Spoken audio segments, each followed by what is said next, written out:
As I drove down the quiet streets of my suburban town, I couldn't shake off the feeling of unease that had been lingering since last night. It was St. Patrick's Day, a day usually filled with cheerful celebrations and parades, but this year was different. There was a sense of foreboding in the air, and I couldn't quite put my finger on it.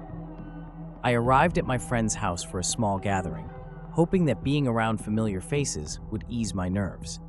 But as the night went on, things only seemed to get stranger.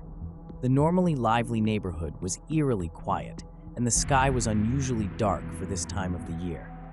My friends and I brushed it off as a strange coincidence and continued to enjoy our evening.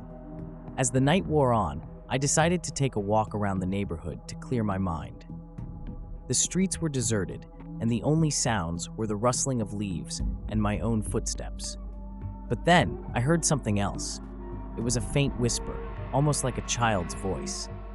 I turned around, but there was no one there. Shaken, I quickened my pace and headed back to my friend's house. But as I reached the front door, I noticed something odd. There were small, muddy footprints leading up to the porch. I followed them with my eyes, and they disappeared into the darkness. I shrugged it off, thinking it was just some mischievous kids playing a prank. However, as I stepped inside, I felt a sudden chill run down my spine. The once warm and inviting house now felt cold and unwelcoming. I could hear my friends chatting and laughing in the living room, but their voices sounded distant, almost distorted. I made my way to the living room, and as soon as I entered, all conversation stopped. My friends were staring at something behind me, with horrified expressions on their faces. I turned around to see what had caught their attention, and that's when I saw it. A small figure, no taller than a child, was standing in the doorway. It was dressed in a green suit and hat, and its eyes were glowing with an otherworldly light. I could feel its malevolent gaze fixed on me, and I was frozen in fear.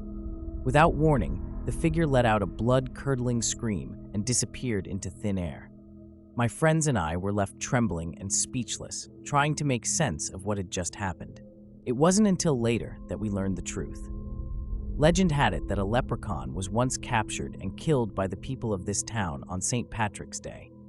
And now, every year on this day, the leprechaun's spirit seeks revenge on the descendants of those who wronged him. As I sit here writing this, I can't help but wonder if it was all just a hallucination caused by the stress of the day.